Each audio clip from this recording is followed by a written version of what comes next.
It's okay to compare in a relationship when you're trying to understand your position. In the relationship, it's necessary because then that's how you know how you are to best function in that relationship. And so hopefully when we have conversations like this and we dissect what the true meaning of love is, or how men and women work together, and or how marriage, what is the true meaning of marriage, all those things that we dive into is going to help us understand more of our positioning. You'll be my forever friend. This love will never end. No, nothing can come between us. The way our body functions is the same way a relationship should function, which is that they are unequal parts working together to sustain one life. So the people in the relationship are unequal parts working together to fulfill one purpose or to sustain one vision. It's the same thing. And we know, and I'm sure many of you guys know, because we all have different people in our life, and each of those people, I'm sure, are valuable, hopefully, or the people in your life that you consider to be valuable in some way, they might not all be valuable on the same playing field, right? And we tend to have a certain magnetism or get connected to the people who bring the most value to us, right? That's why I appreciate that you guys are taking out time to spend with me, because you can do anything. You can be anywhere tonight. But the fact that you said, let me jump in here with Sharla and see what she's talking about, and prayerfully something that you hear brings some kind of value to you, we're going to glean to the areas that bring the most value. We're just kind of naturally like that. So to say that everything is going to be on equal playing field is just not really true. And I always say on my podcast that God doesn't really make anything good enough. He makes everything just right, meticulous, and to the T. And I was telling my Forever Friends Academy members that, they always say the devil's in the details, but I don't believe that. I believe that God is all through, in and out with the details, because everything that he created was meticulous, and it was put in a certain position and created in a certain way to serve in a certain way. So none of those, the beauty of all of the details can't really be disregarded in that way. So in that same way, I know that sometimes when I say a statement, or somebody says a statement like the quote that I brought up to you guys, where he says that, women are the most powerful beings, but men are the most important. People will be like, well, why do we have to compare? Why do we have to compare? Why can't we just, let it be what it's going to be? And, I think that it's okay to compare in a relationship when you are trying to compare to understand your position in the relationship, right? It's okay to compare in a relationship when you're trying to understand your position. In the relationship, it's necessary because then that's how you know how you are to best function in that relationship. And so hopefully when we have conversations like this and we dissect what the true meaning of love is, or how men and women work together, and or how marriage, what is the true meaning of marriage, all those things that we dive into is going to help us understand more of our positioning. And going back to that quote, I agree with what he said, because I remember I had a podcast where a gentleman came on and he had been raised by his mothers and primarily women. And so he came up to me, and it wasn't even what I was talking about, but I guess because he's heard, he had come into my podcast and he knows that the principles that I bring up are really steeped in godly principles. So he said, well, why can't God be a woman? And I was like, all right, I'll think about it, and then I'll, try to answer that question for you. And I remember just in my own inward prayer, just asking God, like, how am I supposed to answer this question? And what came to me and what I got was that, of course, God is not man or a woman. He's a spirit, and an infinite one at that. However, the way that he has chose to establish his relationship with us is our father, right? As a father, because he wants us to embrace him as a provider, a protector. And also, you need to have a seed, right? You need to have a seed to, right? If you have a garden, you need to have the first plant of a seed for everything else to blossom through it. And so I think in that same way, the reason why that statement of him saying, but the men are the most important, is because when he's saying important, he means the principal thing, right? The thing that needs to be laid first. And anybody in here, I know Pej is a husband, and they're like the foundation. They're like they lay the foundation down, so that the family, right, can thrive and grow and build, and they create stability and structure in that way, so that things can flourish. And once they do that, then the woman comes in and she can take and harness whatever it is that you're giving to her, and of course expand that vision and multiply. And right, you multiply to become 3 and 4 and however many God chooses to bless you with.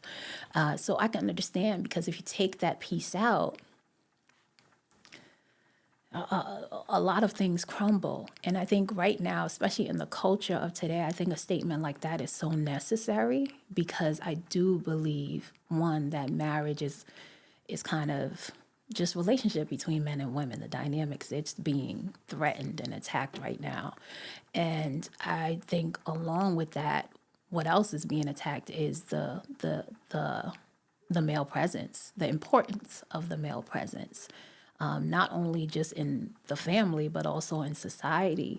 So I think quotes like that are just really, really important. And I want to just take some time, because I think I'm missing some things that people are saying. Shantae said, that's incredible, brother. Many blessings to you and your beautiful family. 4 kids in over here. I had time to learn a lot. Yeah, absolutely. Absolutely, for sure. So I want to make sure I wasn't missing anything. So I appreciate you guys' statements. So pretty much most of you guys, well, first of all, yeah, I think most of you guys agree with the quote, right? I know that Pez said it was interesting. I think it's another one, Spark agreed with it. And I know Be Love Inc., if that's Shantavia, she was on my coaching, so I know that she agrees with it. And Shantae, there was a couple of questions that I asked, but just so that you can, I'll throw them out to you really quickly if you want to answer them. I just said at the top of the podcast, if you could be in a relationship where you could be powerful or important, which one would you choose? And if you could be in a relationship, sorry guys, a relationship where you had to choose if you wanted to be in a relationship that was equal or fair, what would you choose? So that's what we were talking about before you came in on that last quote that I said. So feel free to think about it and share what your thoughts are. So, but I like it. I like what you guys have said. And I think too, Pej, when you said equal, because I care about my partner's needs. I mean, I love the context that you gave. And I also think when things are fair, that's also caring about someone's needs. I remember I said something really controversial. I think I say a lot of things that are controversial. Well, I guess it depends on who the person is and where they are when I say it. But I remember I had an interview and I was on someone else's podcast. I believe, I want to say she's either a relationship coach or she might even be a therapist. But I had told her this controversial statement, at least I think it is. You guys can let me know. I had told her that, what we're desiring throughout history and even now is really fairness. It's not necessarily equality. And I know y'all like Charlotte, equality and fairness, this is the same thing, but it's really not, as we just kind of broke it down there, right? Equal at its really base level means two of the same things, right? And I love one of my friends because I had talked about this in the past, and she was like, first, Charlotte, I understand what you were saying. She was very honest in that way. But then she said after she processed it, she was like, I totally got it when I put it in a mathematical context. Like I can't put, musician equals teacher, right? We'd have to in math we'd have to have the equal sign with the diagonal slash in between it, because no, those two things are not the same, right? They're not the same. And when we're talking about equal, that's the base level. That's what we're talking about, right? And just to put it in another context, I said from a spiritual aspect, again, God doesn't really make duplicates. Everything that God makes has its own space, right? So like Pej is an amazing rapper, so it's another one. Sparks, they're in the same industry, right? But they're different and they have their own unique way of expressing whatever truth that comes to them. So if Pej just decides not to, put his skill out into the world, and if it's another one, Sparks, decides not to do it, then we just miss out on the way that in the way that the truth would process or that creativity would process through them. We would miss out on that because even though they're doing similar things, they are not the same, because God doesn't really do that. Even in all the ways that we are similar, he makes things to hold its own space and serve its purpose. It's really the other way around. And when you think about it, just taking it kind of like back to a biblical context, it's really when Lucifer or the devil wants to be like God, be exactly like God, for all the wrong reasons. By the way, that where you're trying to be equal to someone kind of comes into play. God makes things uniquely just right and purposeful to do what it does, and everything holds its own space, and fairness is right. It is the golden principle. Now, when we talk about fairness, it's a little different from equal. Fairness is more centered in things that are just. It means that there will not be things put in your way to prohibit you from pouring out, right? All the things that God has put inside of you, that you can't be discriminated against or put at a unfair advantage or at a disadvantage due to how you are different from someone else, right? So that's the difference.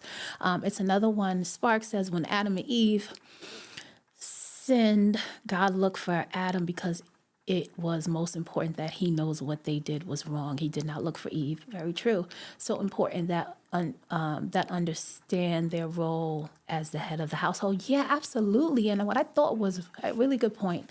It's another one, Sparks. And I thought what was interesting in the conversation that I had in my coaching session, in the initial resistance of some, when they were thinking about it, it's so interesting because, some of the women who were on that, didn't really feel like, maybe they felt like it should have been an equal thing. So I don't agree with that statement, or that you want to feel like both of them are important. And by the way, in the quote, he says men are most important. So it doesn't mean that the woman is not important at all, right? It's just saying he's most important. And I think when they initially were thinking about that, it was like they were feeling slighted, and not looking at the truth that the person who is the principal thing, or the thing that the person who has to lay the foundation, has to do a lot of the sacrificing, has to take on a lot of responsibility. I remember I had to talk to one husband, and I said, as a husband, the way that I term it, and usually in my coaching sessions, is I say he's the demonstrator. He demonstrates first, right? So in the way that I don't know if you guys have heard this, but the top tier of leadership is through demonstration, right? We can communicate, try to guide people, and that's a part of leadership and things like that. But demonstration is the top tier, right? As far as showing great leadership. So he has to demonstrate first. So that means he has to demonstrate through seasons of storms and challenges to stay steadfast in his faith. He has to demonstrate how to reflect and express God's light and his love to you. He has to demonstrate all those things principally, right, to his wife, his children, and things like that. And I told him, it's an honorable position, but it is also a very weighty one, because he's the captain of the ship goes down with the ship. It doesn't, right? He doesn't leave the ship. He goes down with the ship all the way, right? No matter what is going on. And so when I heard that, that's kind of what I heard. Is like, okay, his is the most important because of the things that he's going to have to demonstrate principally in the relationship, and how when that foundation is laid in that way, how much easier it is for the family to thrive because of that. I didn't look at it like as a status thing. And I think some of the people who were looking at it initially was kind of in that way. And I kind of used the example. So I'm writing a book, and a third book that I'm working on. And in the book, I always say that God is the greatest servant of them all. And, if we could have a peek and go back and way back, I can't even say time, because this didn't happen when time existed, but let's say we could get, a sneak peek of what really happened between Lucifer and God, when he is looking at everybody praising God and giving him all the glory, because he's literally creating everything and serving and giving everything what it needs when it needs it. And he's looking like that is top glory there, but he's not looking like God is the greatest servant, right? He's not looking that he is being glorified because he's serving the most, and in the Bible, for anybody who has read it or does read it, it says, let the greatest among you be a servant, right? Let the greatest among you be a servant. So when I think of somebody who is most important, right, is going to be the person that is serving, right, the most in the relationship. And that's kind of what it is. It's more of a humbling positioning than anything else. But I can understand when someone hears that, maybe why they would think it would be divisive, especially if they are looking at it from the standpoint of someone who is usurping authority or usurping power, or don't really have the true understanding, right, of what true leadership looks like, and how steeped it is in servitude. So Shantae says, power and fair.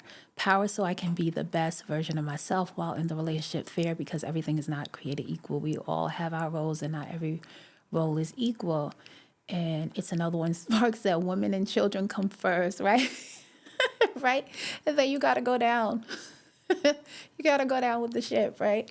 Yeah, absolutely.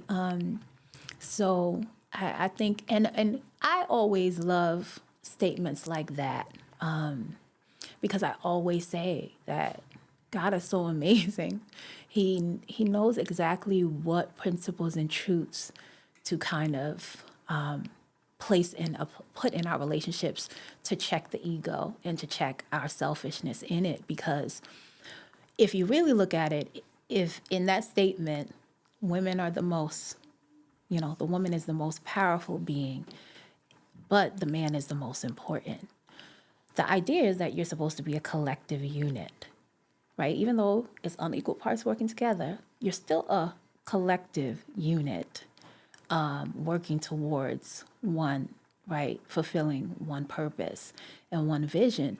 So if you have something that is, or someone that's all powerful, or the powerful being, and then you have one who's important, but y'all are on the same team, why would it be a problem? Why would it be a problem?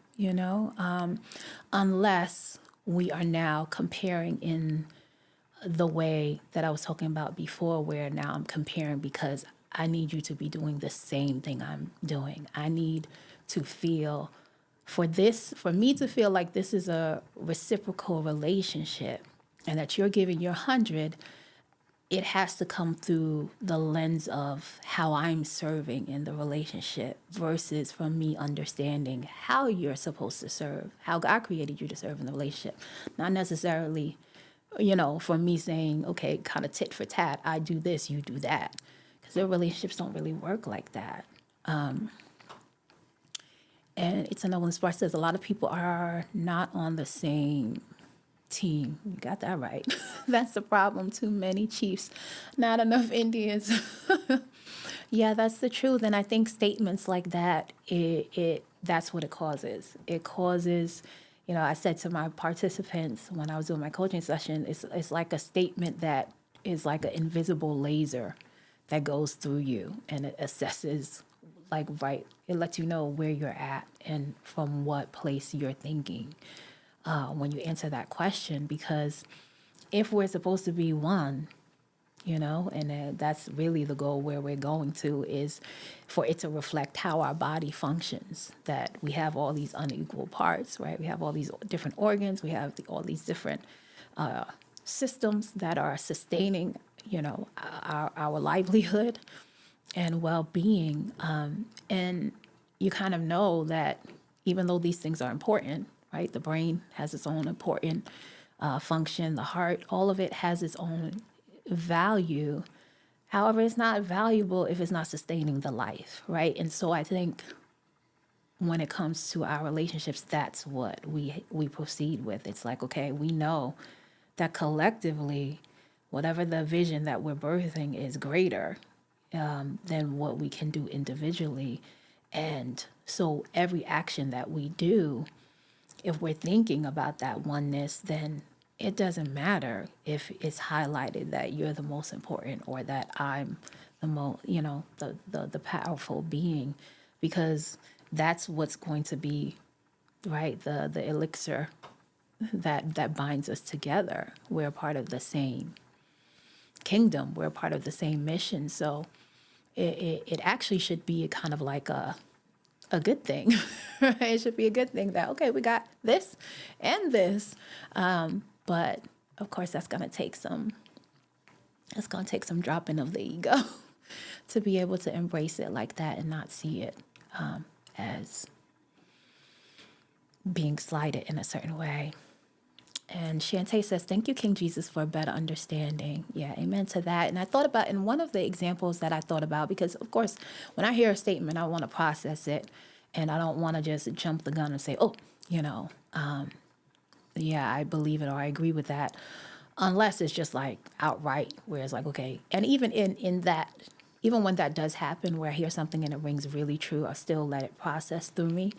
But I thought about, there was two examples. Well, one example that I gave my coaching session when we were on, and then another example came when we got off of our session.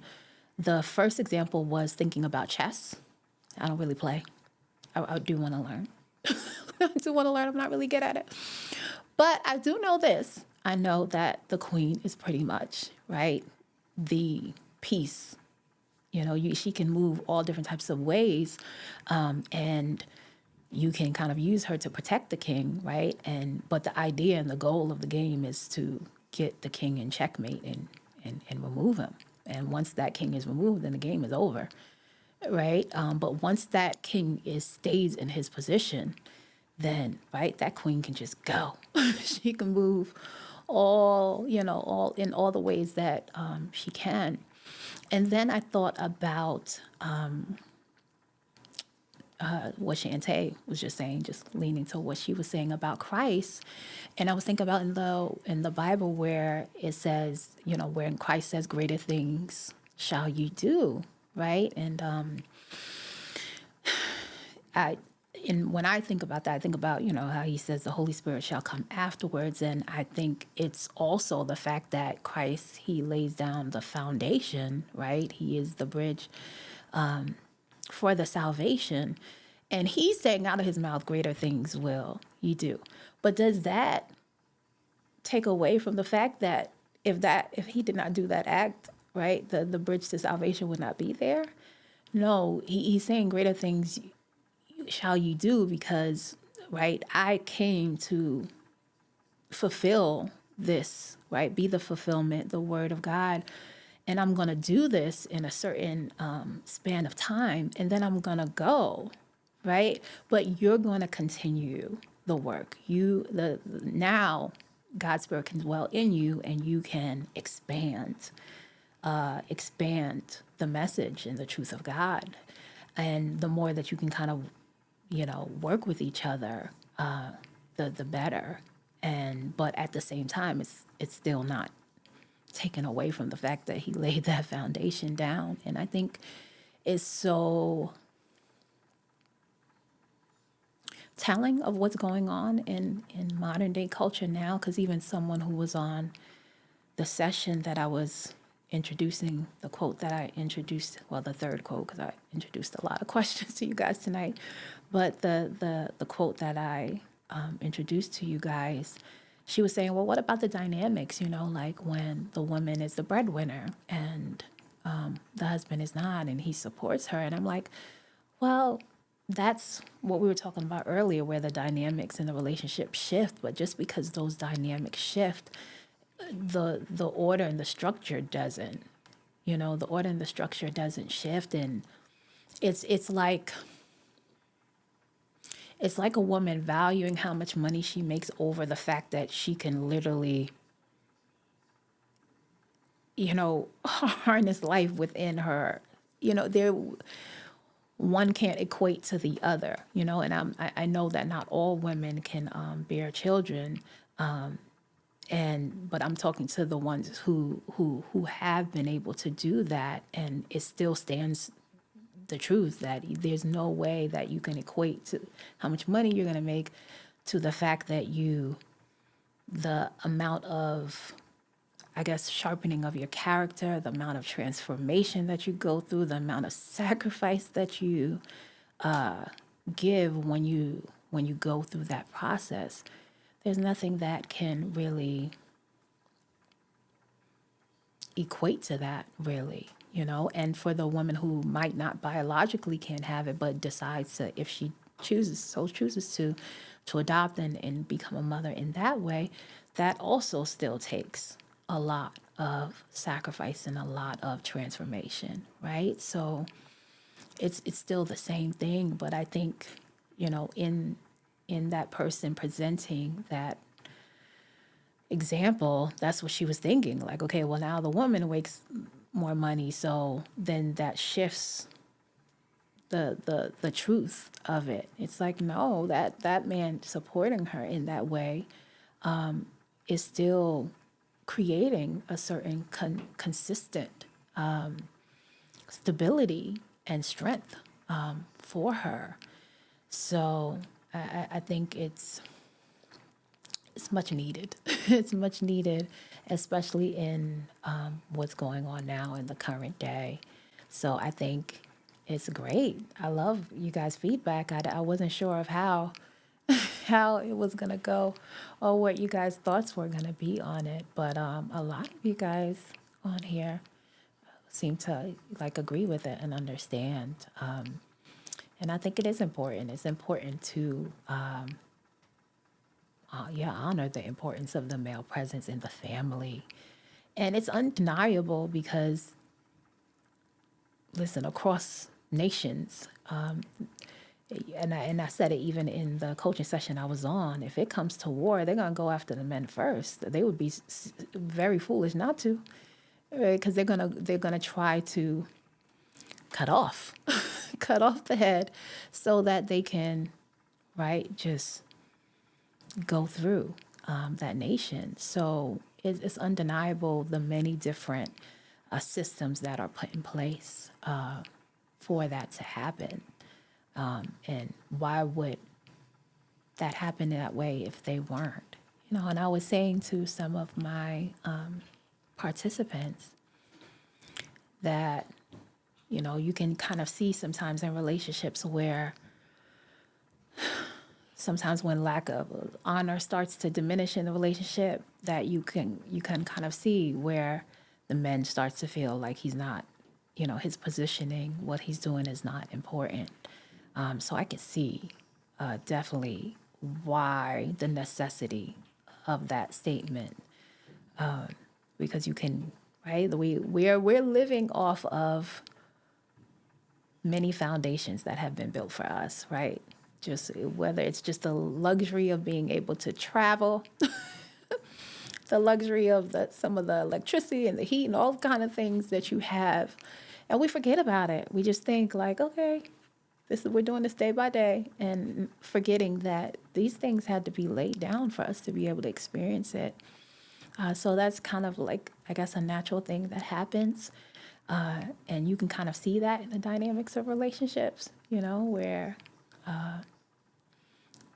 the foundations that have been built, you kind of forget about it. And maybe the daily, like women most of the times on a daily, you can kind of see the ins and out of what they do and how they serve throughout the day, especially if they have children and tend to their families.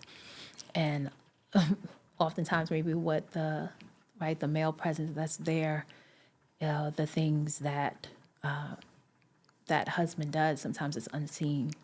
So if it's unseen, sometimes it's also not honored because it's not that obvious to see.